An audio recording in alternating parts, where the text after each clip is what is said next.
with sands, seashells, stones, animals, dead or alive as a souvenir. Dead or alive. Because a thing that could pour for 1,000 years can be destroyed and ruined by humans. By seconds. Now, some of you might still insist to take something. Without our knowledge, congratulations and good luck for planning to do that. Why? It's gonna be a very big problem and risk for each one of you. Because if you reach Puerto Princesa or any airports here in Palawan, and the authority sees the following things that I've mentioned, it's either neither in your luggage, and you don't have any official receipt to prove that you purchased that on a legitimate souvenir shop, they will question you, and then after that they will confiscate that, and then they will fine you $20,000. It's no joke. So take nothing but pictures. We're briefing right now. Kill nothing but time. Bring nothing but memories. I would like to know also, are you all good swimmers who are non-good swimmers? Please raise your hand. I'm not good. Non-good. Yeah, not good swimmers. Non-good swimmers. Or person that doesn't know how to swim. How many of you doesn't know how to swim? So, 1, 2, 3, 4.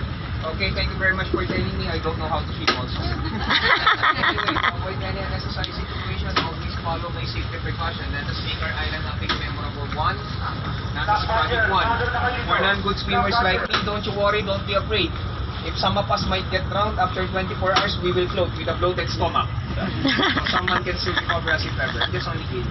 And I'm really very sorry if I talk too much, but it's part of my job as a guide to talk every day.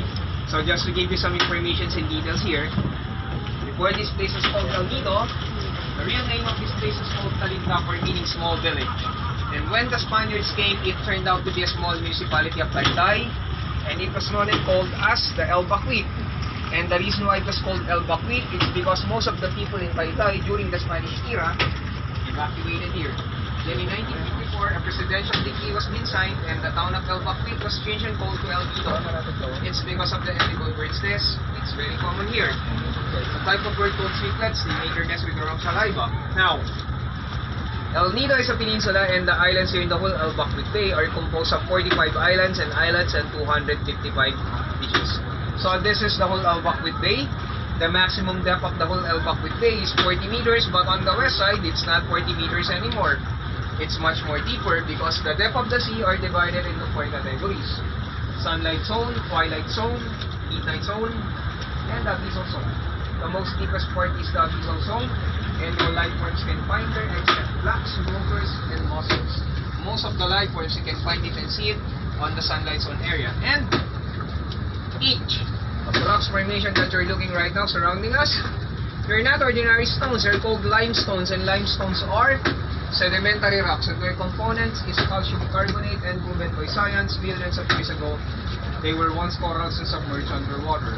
According to some energy science experts also, if a place is rich in limestones, it is an indication that it is also rich in natural gas. So as you can see, Malampaya and Spratly Islands is only 8 hours away from here by boat. And that is the West Philippine Sea. If you go straight there, you'll go to Vietnam, Cambodia, Thailand, and up to China. And even though they are considered as non-living things, they grew 1 centimeter every year. Why? Because the tectonic plate is pushing the Sonda plate, and the Sonda plate is pushing them upward.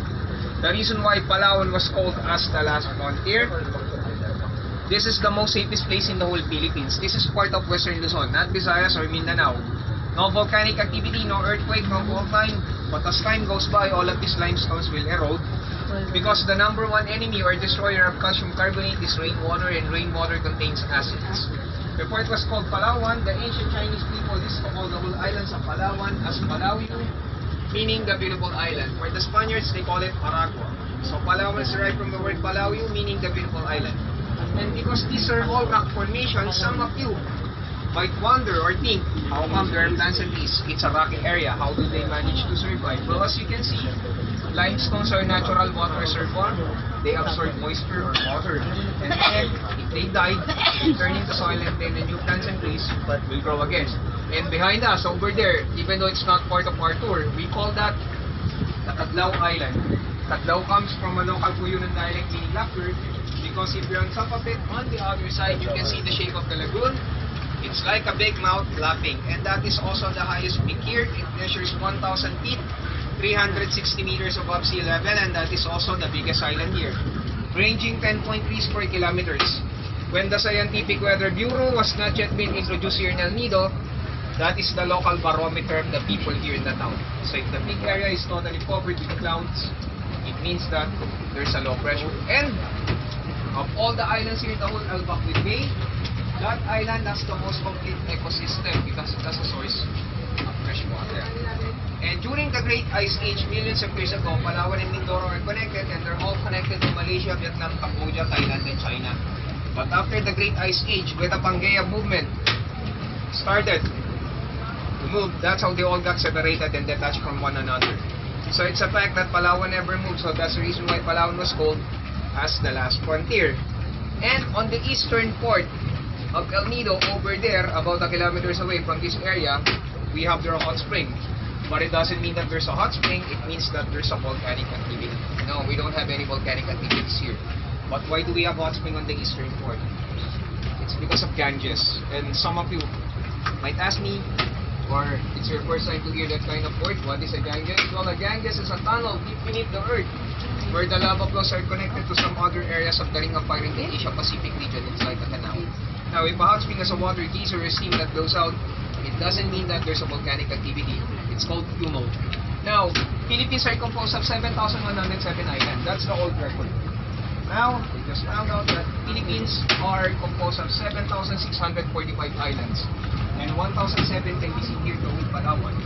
And the 100 can be seen in Pangasinan, a northern province in Luzon. And since we're going to do tourism for today, most of the activities here are swimming. What are the possible dangerous things that we might encounter while doing swimming or snorkeling? Number 1, sea urchin. 2, moray eel. 3rd, stingray. 4th one, lionfish. 5th one, stonefish. 6th one, box jellyfish or medusa. 7th one, white-banded sea crate. 10 times more venomous than a cobra, even though it's not aggressive. Last one, the blue ring octopus. And what is a blue ring octopus? Well, a blue ring octopus is the most smallest of the all octopus family. The size of this. The most cutest but the most deadliest. Why?